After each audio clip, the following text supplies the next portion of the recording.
방송에서 제공하는 투자 정보는 투자 판단에 대한 조언입니다. 방송에서 제공하는 주식의 가치, 가격 상승 및 가격 하락에 대해서는 방송사에서 보장하지 않습니다. 시청자 여러분 안녕하십니까? 출발 증시와이드 김선입니다. 상승 흐름 이어가고 있는 우리 시장입니다. 장 초반에 약보합권으로 접어들기도 했지만 다시금 견조한 흐름을 나타냈습니다. 어제 코스피는 2443선으로 2400선 위에서의 흐름을 이어갔고 코스닥은 아무래도 900선이라는 마디 지수에 대한 부담 때문인지 900선 코앞에 두고 마감했는데요.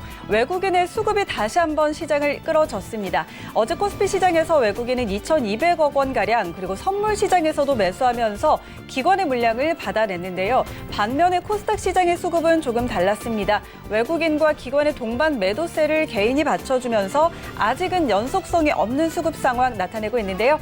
이렇게 외국인 수급과 함께 맞물려서 달러원 환율도 굉장히 안정된 흐름을 보였었죠. 4원 넘는 하락으로 1180원 아래로 하향 안정화되는 모습이었습니다.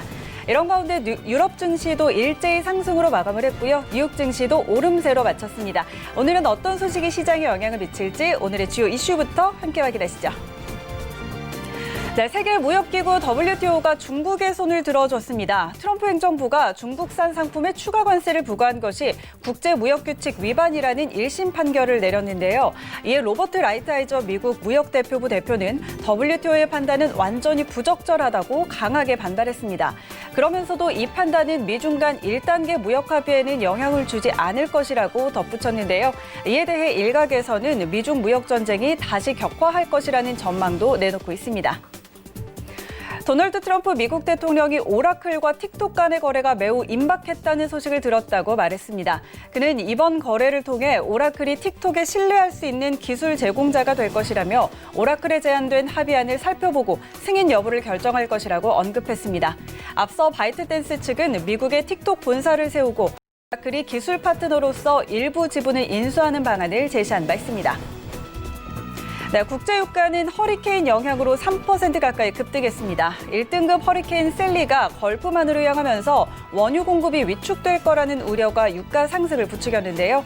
WTI는 2.7% 오른 38.28달러에 마감했고 브렌트유도 2.7%가량 오르면서 40.67달러에 거래됐습니다. 이번 허리케인 상륙에 대비해 걸프만 연안의 원유, 가스 생산 시설의 25% 이상이 문을 닫은 것으로 집계됐습니다. 네, 오늘 뉴욕 증시는 상승으로 거래 마쳤습니다. 기술주 강세가 장을 주도했고 중국과 미국의 경제 지표도 양호하게 발표되면서 증시를 지지했는데요. S&P 500과 나스닥은 장중 내내 플러스권에서 흐름을 이어갔고 다우지수는 애플의 상승분 반납에 장 막판의 변동성을 보이다가 강보합권에서 거래를 마쳤습니다. 또 FOMC 금리 결정을 하루 앞둔 상황에서 전문가들은 연준이 2023년까지 제로 금리를 유지할 거라고 전망하고 있는데요. 이와 함께 성장률과 인플레이션 전망치 업데이트에도 관심이 쏠리고 있습니다. 네, 이어서 글로벌 증시 마감 상황 확인하시죠. 간밤에 뉴욕 증시는 3대 지수 모두 상승으로 마감했습니다. 다우존스는 0.01% 강보합을 보였는데요. 장 막판에 애플이 하락 전환을 하면서 다우존스도 함께 하락 전환을 했다가 다시금 올라오면서 강보합으로 마감을 했습니다. 이어서 S&P 500 함께 확인하시죠. 네, S&P는 0.5%가량 올려 세우면서 3,400선을 넘어섰습니다. 3,401포인트로 거래 마쳤습니다. 나스닥도 함께 확인하시죠. 네, 나스닥의 상승폭이 가장 컸습니다. 기술주 강세에 나스닥 1.2%가량 올려 세웠는데요. 11,190선으로 거래 마쳤습니다. 이어서 코인 흐름도 함께 확인하시죠. 네, 먼저 비트코인입니다. 비트코인이 단기 상승 흐름을 이어가고 있다는 분석이 나왔습니다. 1800선 유지해주고 있다는 분석인데요. 0.5% 강세 흐름 보이면서 1321만 원 선에 거래되고 있습니다. 네, 이어서 이더리움입니다. 네, 이더리움도 마찬가지로 강세 흐름 나타내고 있습니다. 0.2%가량 상승 흐름 나타내면서 44만 6천 원에 거래되고 있습니다. 나머지 코인 흐름도 함께 확인하시죠. 네, 샌비트 글로벌 토큰 6%가량의 하락폭을 나타내고 있습니다. 그리고 샌비트 타임존도 2%가 넘는 낙폭 기록하고 있고요. 오밀세고 1% 넘게 빠지면서 4,300원 선에 거래되고 있습니다. 네, 나머지 흐름들도 같이 확인하시죠. 네, 비트코인 캐시가 0.7%가량의 상승을 나타내면서 87,000원 선에 거래되고 있습니다. 리플 0.4%가량의 소폭의 상승세 보이고 있는 상황입니다. 출발 증시와이드 지금 출발합니다.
네, 시장의 중심이 되는 이슈를 꼼꼼히 점검해드리는 신승용의 시그널 나우 시간입니다.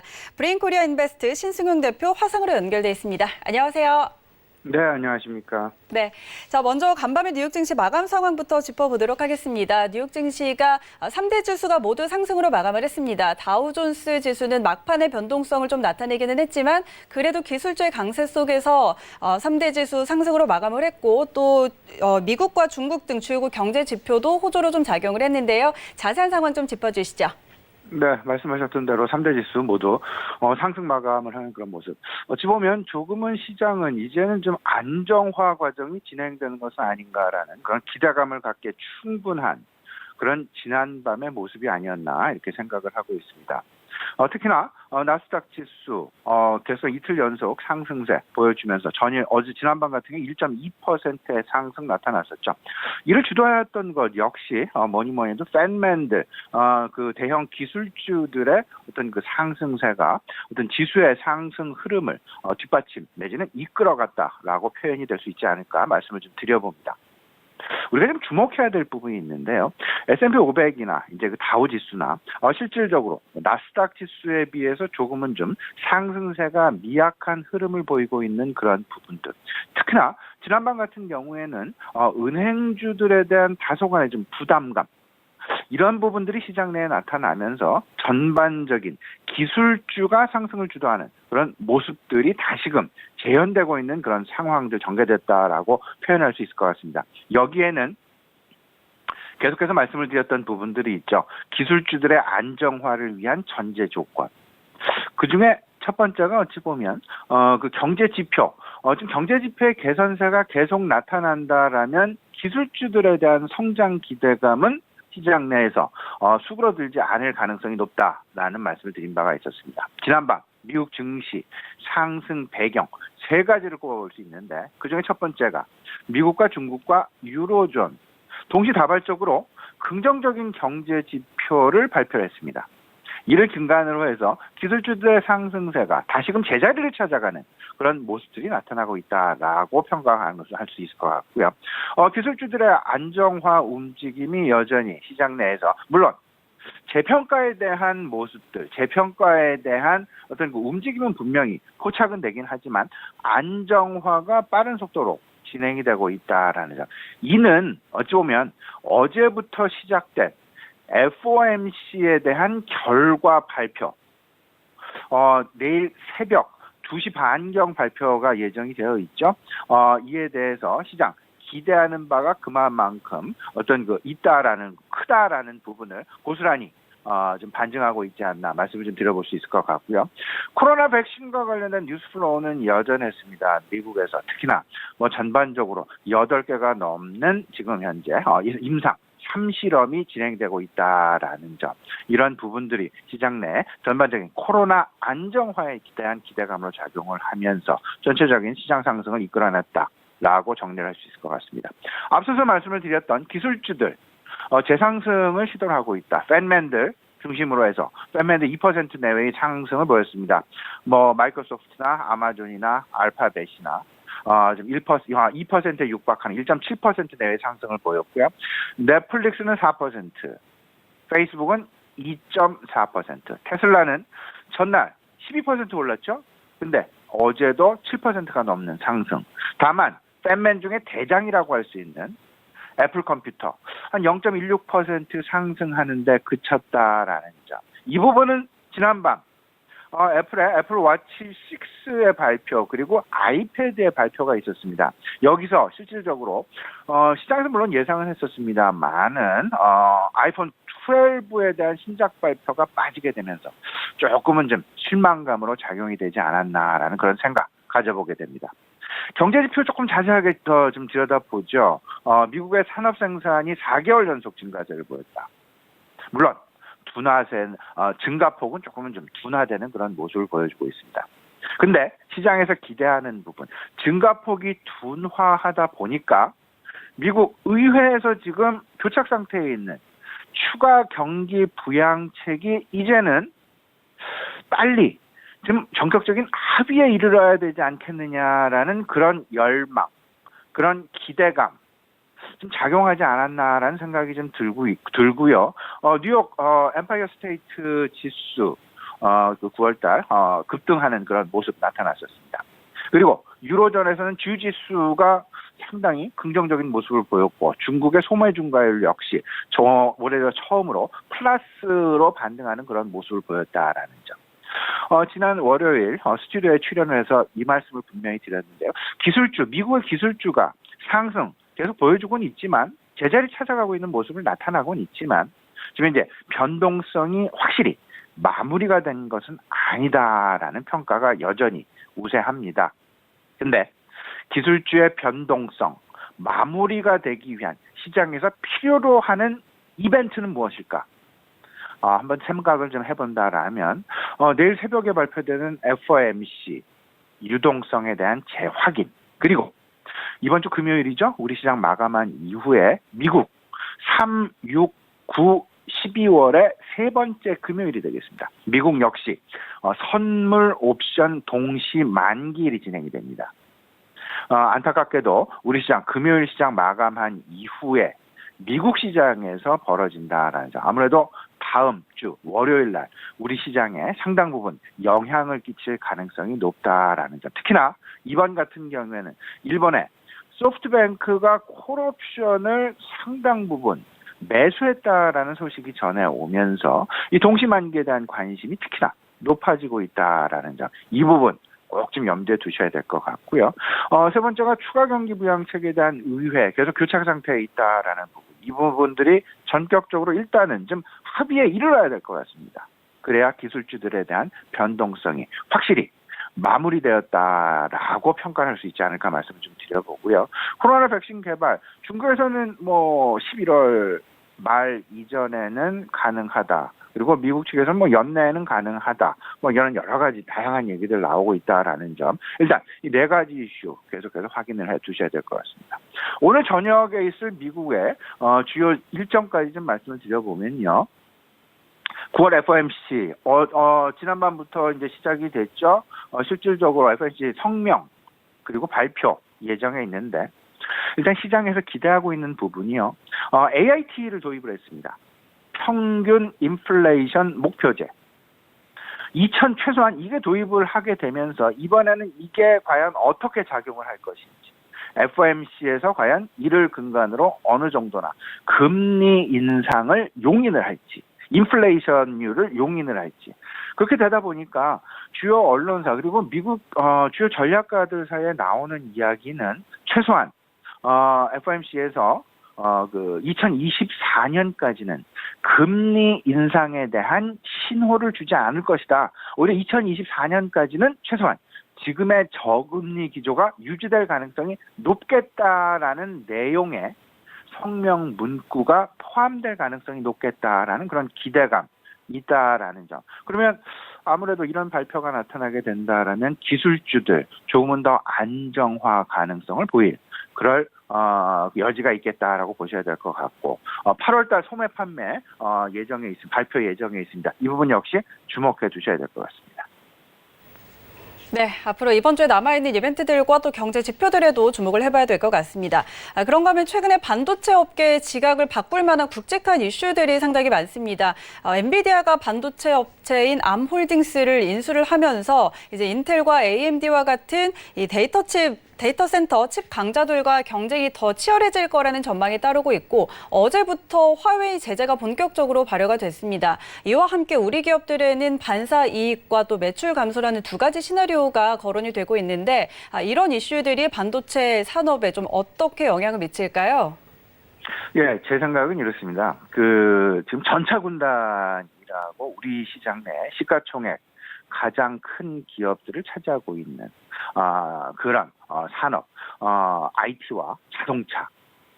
근데 자동차는 이미 변신 내지는 지각 변동이 작년 정도부터 이미 일어나서 지금 활짝 꽃을 피어가는 그런 모습들이 나타나고 있다. 그러면 이제 반도체 업종에서도 지각 변동을 우리가 좀 예상을 좀 해봐야 되지 않을까. 특히나 최근 들어서 이제 그 M&A 글로벌 굵직굵직한 M&A들이 반도체 업종에서 나타나고 있다라는 부분을 우리가 좌시해서는 안 될 것 같습니다.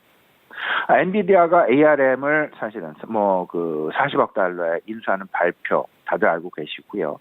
미 화웨이가 실질적인 전방위 제재를 어제부터 모든 반도체 산업, 통신 장비 산업에 이제 가하기 시작했다라는 부분 다들 알고 계시리라 생각을 합니다. 제가 말씀을 드리고 싶은 부분은요. 자동차 업계에서 진행이 되고 있는 지각 변동 이 부분을 우리 IT 업종에서 분명하게 타산지석으로 삼아야 되겠다. 이 부분을 경험으로 살려봐야 되겠다라는 부분 분명히 말씀을 좀 드려봅니다. 주요국 그린에너지 정책, 화석연료 자동차에 대한 생산 점차 조여가는 제한하는 그런 움직임. 그렇게 되면서 동시에 전기차랄지 수소차 등에 대한 에너지원을 다변화하려는 그런 상황. 이러다 보니까 자동차 업종 내 두 가지 큰 변화가 나타났죠. 에너지원에 대한 변화, 배터리냐 수소냐 이런 부분들. 그리고 모빌리티에 대한 혁명 나타나게 되면서 자율주행에 대한 관심 상당 부분 높아졌습니다. 결국 이를 종합을 해보면 4차 산업혁명과 맞물린 자동차 산업 내의 지각 변동 내지는 혁신이다라고 표현할 수 있을 것 같고 당연히 시장 내에서 가장 핫한 종목들 미국에서는 테슬라와 니콜라를 들 수 있을 것 같고요. 우리 시장에서는 LG화학, SK 이노베이션 등을 들 수 있을 것 같다라는 점. 이런 부분들 IT로 자동차 산업의 변화를 이제 IT로 한번 우리가 어떤 흐름 변화에 우리가 좀 맞춰봐야 되겠다라는 점. 이 부분을 분명하게 좀 말씀을 좀 드려봅니다. 여기에 조금 좀 이미 예견은 된 상황이겠습니다만은 화웨이에 대한 전방위 제재 지금 가하고 있습니다.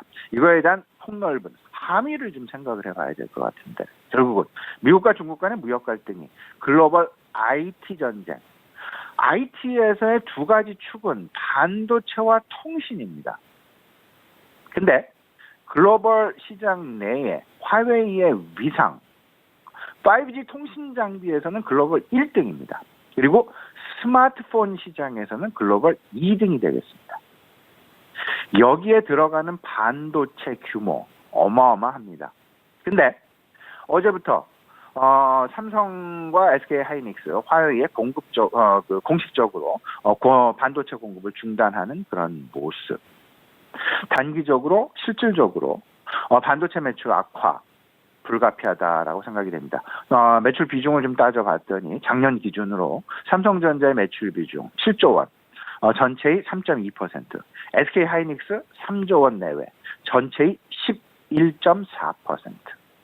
근데 긍정적인 부분, 당연히 뭐 앞서서도 김상혁과 말씀해 주셨습니다만은 삼성 입장에서는 MS 확대 기회로 활용을 하게 돼서 최근 주가의 상승 나타난 가장 큰 것, 삼성이 오히려 화웨이의 어떤 그 반사 이익, 미국 버라이전으로부터 8조 원 가량의 어떤 그 5G 장비를 수주하는 쾌거를 이뤘다라는 점.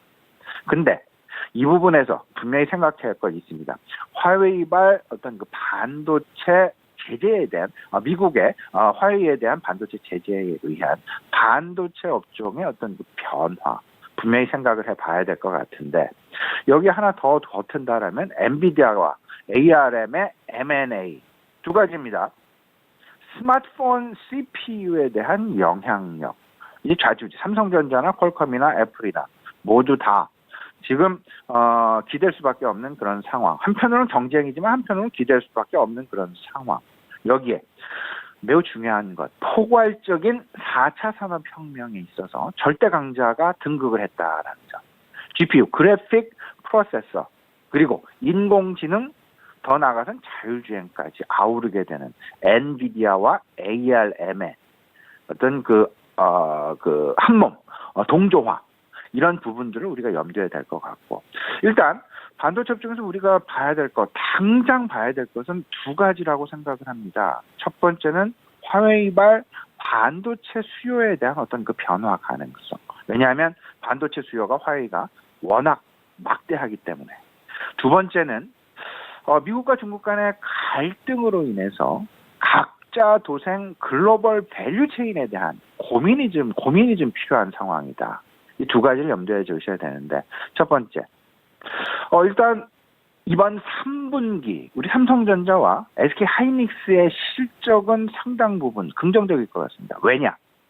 화웨이가 미리 9월 15일 반도체 제재가 들어갈 거를 이미 예견을 하고 미리 반도체를 서둘러서 그들이 사용하는 양보다 더 많은 양을 지금 재고로 축적하는 과정이 이번 3분기에 진행이 되었다라는 점. 그렇기 때문에 여기에 공급을 하고 있었던 삼성전자와 SK 하이닉스는 반도체 공급량이 늘 수밖에 없었다. 근데 문제는 4분기가 되겠습니다. 실질적으로 화웨이는 그동안 축적해 놓은 반도체 재고를 활용할 가능성이 높기 때문에 4분기 실적은 상당 부분 어려울 가능성이 있겠다라는 부분. 따라서 삼성전자와 SK 하이닉스에 대한 투자 전략은 조금 좀 긴 호흡이 아니라 조금은 좀 단기적인 짧은 흐름의 관점에서 좀 대응을 하는 게 좋겠다라는 말씀을 좀 드려보고요. 미국과 중국 간의 갈등 장기화, 각자 도생 글로벌 밸류체인에 대한 관심, 미국향 글로벌 밸류체인과 중국향 글로벌 밸류체인 이 부분을 잘 좀 고민을 해볼 필요가 있겠다. 근데 전체적으로 그 갈등 장기화, 미국 대선 결과에 따라서 상황이 급변될 가능성도 있게 이거는 예단하기에는 조금은 좀 이른 감이 없지 않아 있다라는 부분 분명히 좀 말씀을 좀 드려보면서요. 반도체 삼성전자와 SK 하이닉스에 대한 투자 전략은 긍정적이긴 하되 일단 한번 좀 단기적으로 지금 현재는 아닙니다. 3분기 실적까지도 괜찮습니다. 하지만 4분기 실적에 대한 준비를 할 때 즈음에 대해서는 한번 끊고 가는 그런 전략이 바람직해 보이지 않나 말씀을 좀 드려보고요. 산업 내 엔비디아나 ARM의 합병, 인수, 산업 내 M&A가 활성화가 된다라는 부분은 그만큼 산업 내 발전이 상당히 성공적으로 진행이 되고 있다라는 부분에 대한 반증일 수 있습니다. 상당히 좋은 의미로 받아들이셔야 될 것 같습니다. 그 이야기는 다시 말씀을 드리면 4차 산업혁명이 지금 현재 상당히 성공적으로 진행 중이다 라는 의미를 내포하고 있다라고 보셔야 될 것 같고 따라서 5G랄지 인공지능, 반도체, 특히나 자율주행과 2차 전지와 클라우드 서버 이 부분에 대해서는 계속해서 관심 가져나가야 되겠다라는 부분 다시 한번 말씀을 좀 드립니다. 네, 반도체 업종의 전망과 함께 우리 기업 삼성전자와 SK하이닉스는 긍정적이지만 4분기 실적 대비해서는 조금 짧은 호흡으로 대응하자라는 전략까지 함께 전해드렸습니다. 자, 그렇다면 어제 우리 시장은 지수는 상승을 했지만 시장 내에 좀 큰 국제큰 이슈는 없었던 것 같습니다. 일단 개별 종목 장세가 계속해서 이어지고 있고 또 순환매도 빠르게 돌아가는 편인 것 같은데 오늘 우리 시장은 어떻게 대응해보면 좋을까요? 네, 지금 현재 특징 우리 김성현 의원 말씀해 주셨다시피 빠른 순환매인데 재료는 없는데 빠른 순환매가 나타나고 상승세는 계속 지속되는 그런 모습. 그게 바로 유동성 장세의 가장 중요한 특징 중에 하나다라고 말씀을 드릴 수 있을 것 같습니다. 지금 현재 시장 개인이 주도하는 장세 그리고 유동성에 대한 확신, 유동성이 지속되는 장세 이 속에서 기술주들에 대한 재평가 과정이 진행 중인 그런 상황. 일단 제일 관심 있는 것, 미국 기술주들의 변동성의 마무리를 우리가 좀 지켜볼 필요가 있겠다. 그 부분에 관심을 가질 필요가 있겠는데 두 가지, 앞서서 말씀을 드렸다시피 미국 증시에 변동성을 줄 만한 이벤트 대기 중이다라는 점. 내일 새벽 FOMC 발표가 있고 이거는 지금 시장에서 기대하고 있는 부분 상당히 긍정적일 것 같습니다. 그러면 기술주들의 빠른 안정화 가능할 것 같은데요. 문제는 18일 금요일에 다가오고 있는 선물 옵션 동시 만기일이 되겠습니다. 이 부분을 과연 어떻게 넘길 것이냐. 편안하게 롤오버를 자연스럽게 만들어내서 진행이 된다라면 상당히 앞으로 기술주들에 대한 흐름은 밝을 수밖에 없다라는 쪽. 근데 그 이전에 오늘 시장과 내일 시장 일단은 상당히 단기적이긴 합니다만은 그래도 좀 편안하게 가기 위해서는 포트폴리오에 대한 다변화를 좀 생각해 볼 필요가 있겠다. 성장주들에 대한 차별화 그리고 가치주들에 대한 소외주나 경기 민감주, 중국 소비주들에 대한 특히나 지난밤 중국 소비 개선, 소비가 개선됐다라는 그런 소식. 그러면 중국 소비주들 관심을 가질 수밖에 없겠죠. 소비주와 경기 민감주 그리고 중국 소비주에 대한 관심. 이러다 보면 결국은 유동성이 지속되는 그림. 그러면 시장은 밸류에이션에 대한 부담보다는 편안한 밸류에이션 중심으로 관심이 다변화되는 그런 상황의 전개 부분.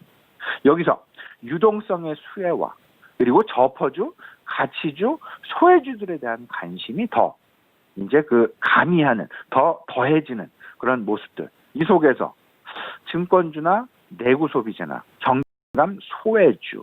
결국은 증권업종, IT업종, 가전업종, 스마트 기기를 중심으로 한 가전업종, 그리고 자동차에 나타나고 있는 2차 전지, 그리고 장기 소외주죠, 항공주들에 대한 관심이 조금씩 살아나고 있다라는 거. 근데 지금 현재 시장에서 항공주는 사실은 아시아나항공은 항공주라고 하기에는 조금은 좀 다른 이슈가 너무 많기에 항공주라 하기에는 조금 좀 그렇습니다. 여기서 대한항공이 결국은 항공주가 되지 않을까라는 생각이 좀 드는데요. 대한항공도 한번 관심의 영역에 넣어두시는 것도 어떨까 싶습니다. 네, 오늘장 투자 전략까지 함께 짚어봤습니다. 지금까지 브레인코리아 인베스트의 신승용 대표와 함께했습니다. 오늘 말씀 고맙습니다.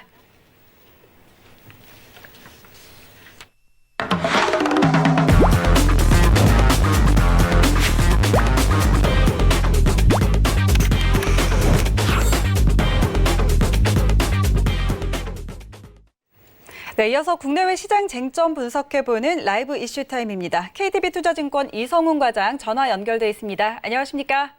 네, 안녕하십니까? 네.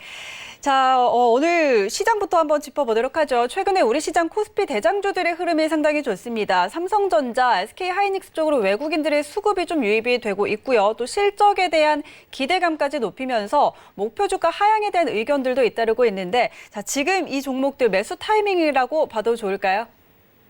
네, 지금 현재 우리나라 증시가 글로벌 증시 대비해서 굉장한 좀 상승세를 좀 보여주고 있는데요. 우선 코로나 그 감염 2차 확산으로 미리 좀 조정을 받았고 기업들의 호실적 기대감이 좀 반영된 현재 상황에서 어떻게 보면 악재 부분을 전부 다 좀 많이 좀 소화했다라고 좀 볼 수 있겠습니다. 그렇기 때문에 우리나라 증시에 대해서는 긍정적 의견이 지금 대세를 이루고 있다라고 볼 수 있겠고, 특히 전문가들 같은 경우에는 이 안에서도 기존 주도주가 좀 그 주춤한 흐름을 좀 보여주고 있는데, 그러면서 삼성전자 같은 이 대장주에 관심을 가져야 한다라는 부분을 조언을 하고 있습니다. 우선 지금 우리나라 증시가 상대적으로 강세를 보이는 배경을 또 꼽는다고 한다면 우선 펀더멘털입니다.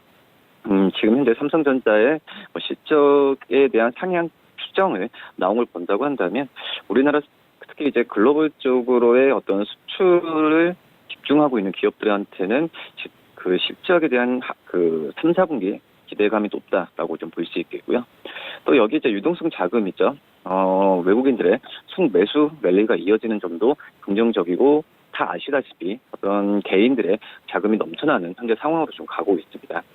여기에 이제 그 여러 가지 면으로 봤을 때도 우선 말씀드렸던 우리나라 증시의 선 조정, 그러니까 미국 글로벌 증시, 미국 증시가 9월 초에 좀 조정 장세에 대한 얘기가 나왔다고 볼 수 있겠는데, 우리나라 증시 같은 경우에는 8월 초부터 이런 증시를 좀 선 반영하지 않았나 이렇게 판단이 되고 있습니다. 우선 글로벌 금융시장이 추세적으로 변하는 것은 아니라고 좀 볼 수 있겠지만, 국가별로 증시 과열, 또 여기 거시경제 차이 등으로 좀 급락이 좀 엇갈리고 있는 상태에서 우리나라 증시 같은 경우에 그 내적인 부분은 굉장히 좋다. 하지만 이 대외 불확실성은 남아있기 때문에 이 대외 불확실성만 좀 약간의 좀 브레이크가 걸린다면은 차별적인 매력이 우리나라 증시에 더 나올 가능성이 좀 있지 않을까 이렇게 판단이 되고 있습니다. 말씀드렸던 이 기존의 어떤 주도주, 네이버나 카카오 같은 이 언택트 관련주보다 지금은 증시 대장주에 주목해야 한다는 의견이 크다라고 볼 수 있겠고요. 이 코로나19 사태 이후에 우리나라 증시 반등의 주역이었던 이 언택트 관련주는 좀 숨고르기가 좀 나올 가능성이 좀 크지 않을까 이렇게 판단이 됩니다. 특히 이제 삼성전자에 좀 최근에 강세가 좀 눈에 띄고 있는데, 이 3분기 실적 추정치가 최근 상향되고 있는 현재 상황에서 역시 모바일 부분 쪽에서의 수요 개선 기대감이 더 나오는 형국이라고 볼 수 있겠습니다. 그리고 또 여기에 미국이 중국 하이에 대한 제재를 강화하면서 이 삼성전자도 단기전 반사이익에 대한 부분이 크기 때문에 이 지도주, 특히 이제 주도주보다도 이 대장주에 대한 관심을 꾸준히 가져야 되는 게 맞지 않을까 좀 이렇게 판단되고 있습니다.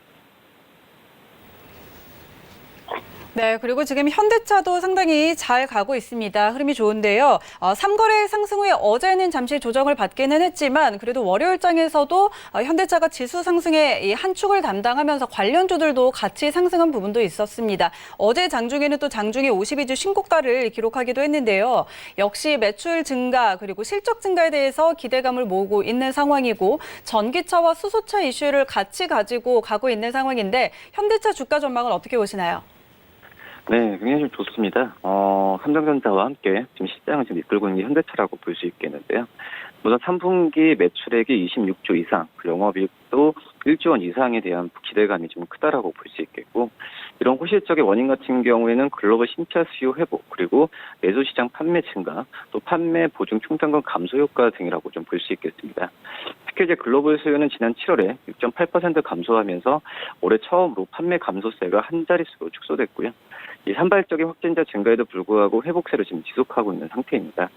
이 내수시장 판매는 이제 개별 소득세 인하폭에 대한 부분이 축소가 되면서 이 전체 판매는 둔화되었지만 차량 가격의 상한이 없어짐에 따라서 이 고가 차량의 할인폭은 오히려 좀 확대되면서 이 현대차의 대형 SUV나 지네시대 판매는 좀 증가한 상태라고 볼 수 있겠고, 작년 3분기에 세타 엔진 보증 비용으로 약 6천억 규모의 일회성 비용이 발생하였는데요.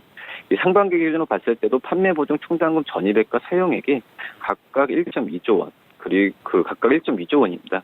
그리고 여기 사용액은 지금 1조 원이라 볼 수 있겠는데, 이런 상태에서 약 2천억 초과 적립된 상황으로 이 적립금에도 약간의 적립금에도 지금 버퍼가 좀 있는 상황이라고 볼 수 있겠고요.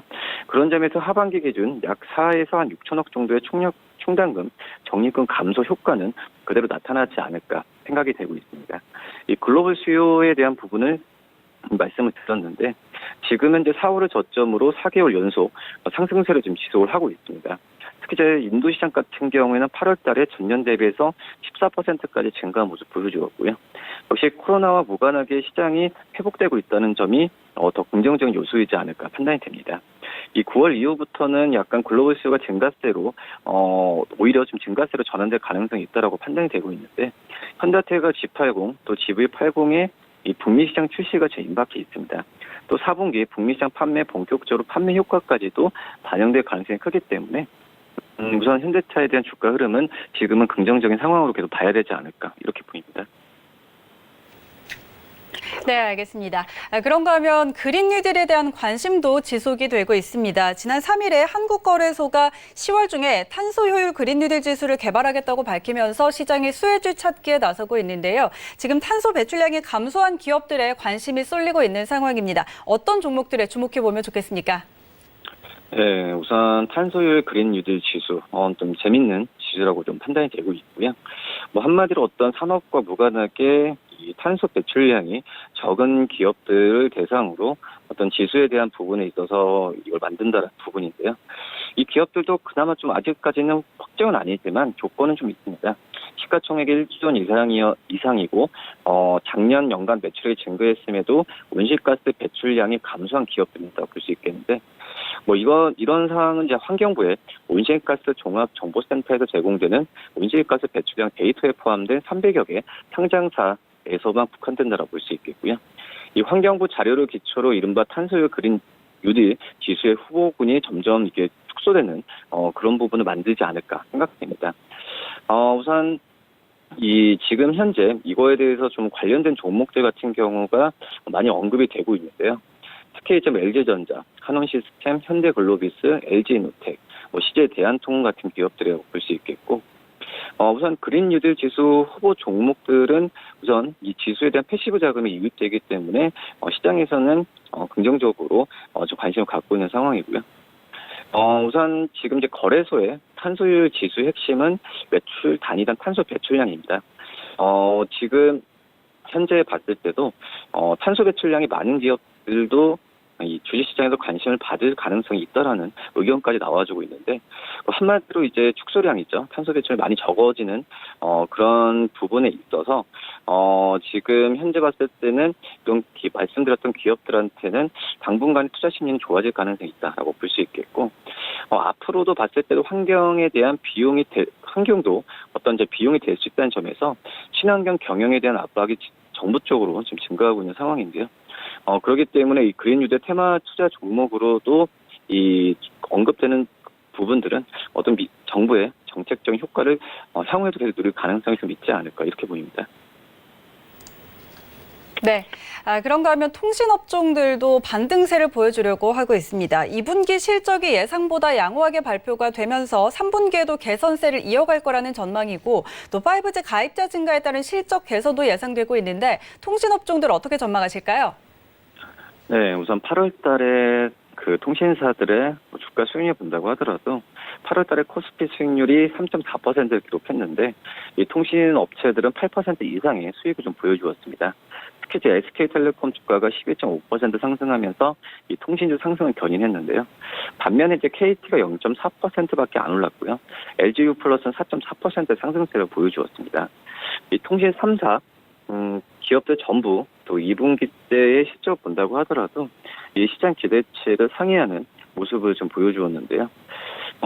여기에 좀 개별적 이슈도 있죠. SK텔레콤은 이 자회사 상장이라는 큰 이슈가 있습니다.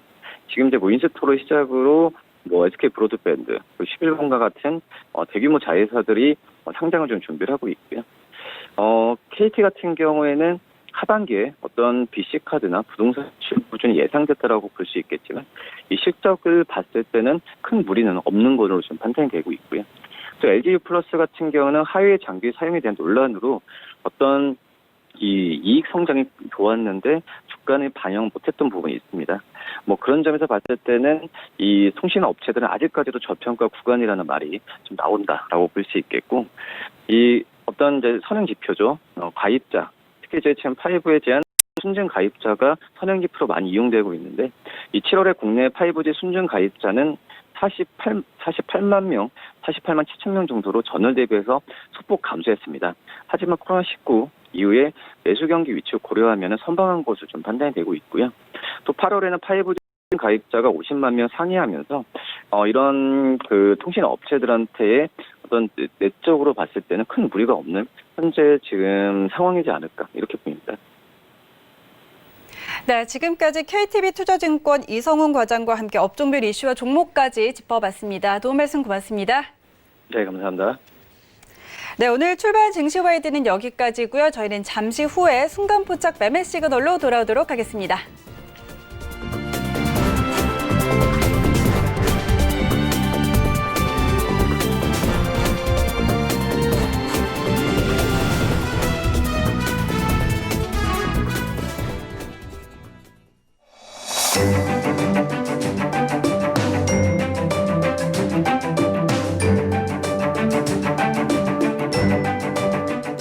안녕하세요. K웨더 라이프스타일 예보 박유라입니다. 오늘은 전국에 비 소식이 있습니다. 현재 곳곳으로 시작된 곳이 많은데요.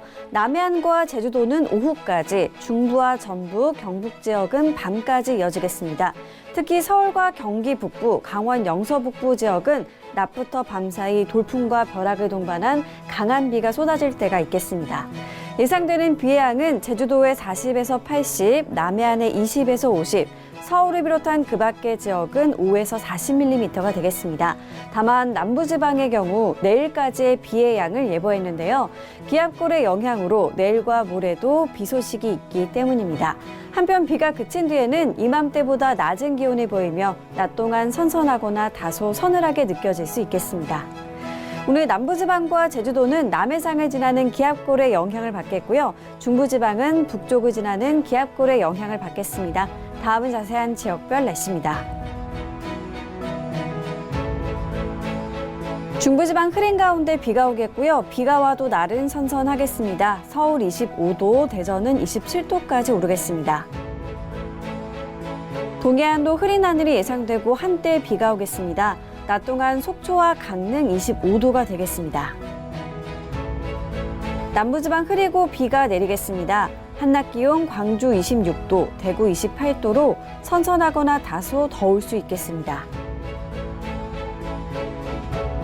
전해상으로 비가 오겠고요. 물결은 남해와 동해상으로 최고 2.5m까지 약간 높게 일겠습니다.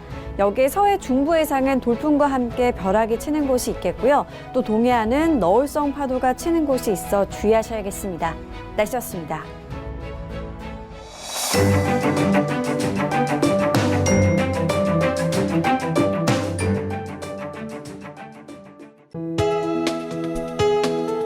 본 방송에서 제공하는 투자 정보는 투자 판단에 대한 조언입니다. 방송에서 제공하는 주식의 가치, 가격 상승 및 가격 하락에 대해서는 방송사에서 보장하지 않습니다.